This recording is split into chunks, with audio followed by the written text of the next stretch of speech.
అరే, మీ నాన్నగారు పోయాక నువ్వు మీసం ఉన్న మగాడివైపోయావే. అన్నట్టు మీ ఇంట్లో డబ్బు పోయిందని విన్నాను. నా కోసం నువ్వే ఆ డబ్బు తీసుంటావు. ఏది ఆ డబ్బు? చెప్పు. ఆ డబ్బు నీకిద్దామని తీశాను. ఆ రాత్రి మరెవరో నా దగ్గర నుంచి కాజేశారు. ఒక ప్రాణాన్ని నిలబెట్టడానికి నేను వ్యభిచారం చేస్తే నువ్వు వ్యభిచారం కోసం ఒక ప్రాణం తీసేశావు.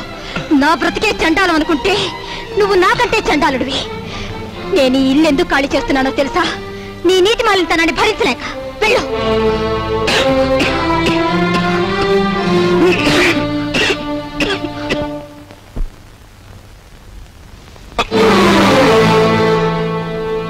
ఎక్కడికి వెళ్ళావు?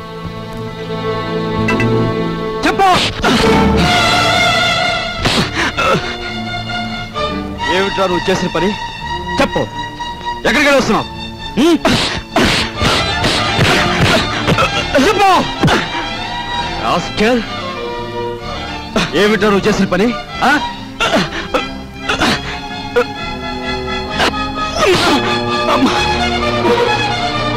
చెప్పరా రాస్కెల్. చెప్పు. లేదురా నీకు? మీ నాన్నగారు పోయి పట్టుమని 10 రోజులు కాలేదు. ఏం చేశాడని రా వాడిని అలా కొడుతున్నావు? మీ నాన్నగారు ఏనాడైనా వీడిని ఇలా కొట్టడం చూసావా? వీడు చేసే పనికి కొట్టడం కదమ్మా, చంపాలి. చంపి నిన్ను పాతేయాలి. ఏం చేశాడు రా అంత పెద్ద తప్పు? ఏం చేశాడా వీడు?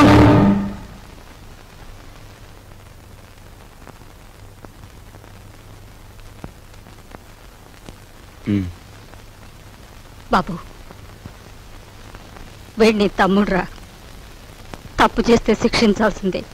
కాకపోతే ఆ సమయంలో వీడిని తమ్ముడని మాత్రం గుర్తుంచుకుంటే చాలు. పత్రా.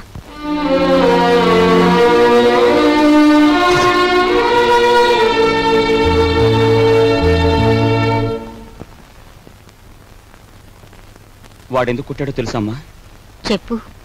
పక్కన కాబోయే పెళ్ళం ఉంది కదా, ఆవిడ ముందు గొప్పలు చూపించుకోవడానికి. ఒరే కృష్ణ, నువ్వు చిన్న కొడుకువైతే నీకంటే ముందు పుట్టిన పెద్ద కొడుకురా వాడు.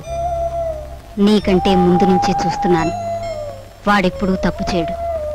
వాడితో ఉన్న ఆ పిల్ల వాడంత గొప్పదని నా అభిప్రాయం. ఏం జరిగిందో తెలుసా అని వాడు నిన్ను చూసి వణికిపోయినప్పుడు నీ గురించి ఏ దుర్వార్త వినవలసి వస్తుందో అని భయపడ్డాను. ఏం జరిగిందని అడగటానికి కూడా ధైర్యం చాలకు వచ్చేశానురా.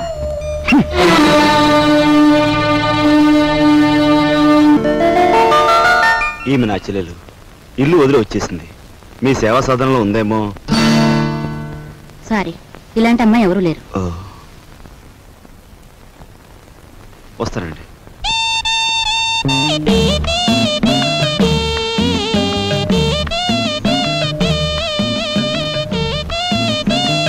ఇలా రా. వస్తున్నా. నీ చూపులోని ఆకలి నాకు అర్థమైంది. నీకేది కావాలన్నా నేను ఉపయోగపడతాను. అలాగే నాకేది కావాలన్నా నువ్వు ఉపయోగపడాలి. ఇక్కడ ఫ్రెండ్షిప్ కి అది కండిషన్. ఓకే?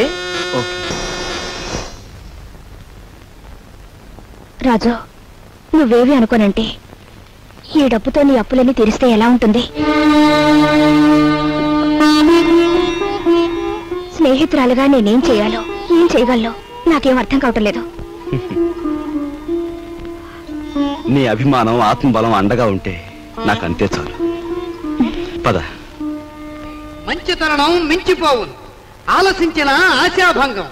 8 రోజులు సైకిల్ తొక్కిన వారికి 8,000 రూపాయలు బహుమానం. 8 days 8,000. 8 రోజులు సైకిల్ తొక్కిన వారికి 8,000 రూపాయలు బహుమానం.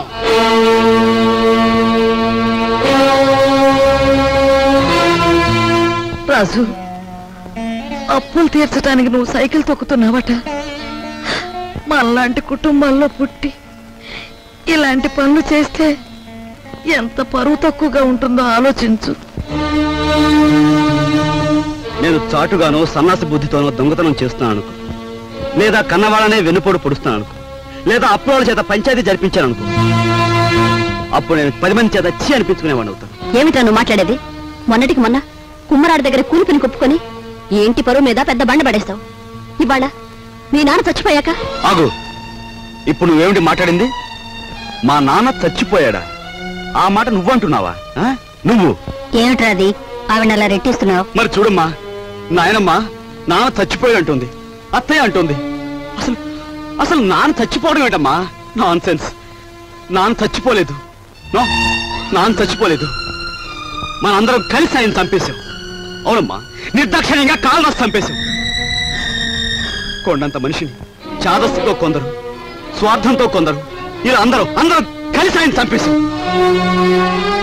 ఏ చంపలేదా? ఒక్కసారి మీరందరూ గుండెల మీద చేతులు వేసుకుని ఆలోచించండి. ఆయన జీతం నెలకు 500 రూపాయలు, కేవలం 500 రూపాయలు. తాహతకు మించిన కోరికలు కోరి మనందరం కలిసి ఆయన చంపేశాం. He was successfully murdered by all his family members. నోరుంది కదా అని తప్పులు పడుతున్నారు.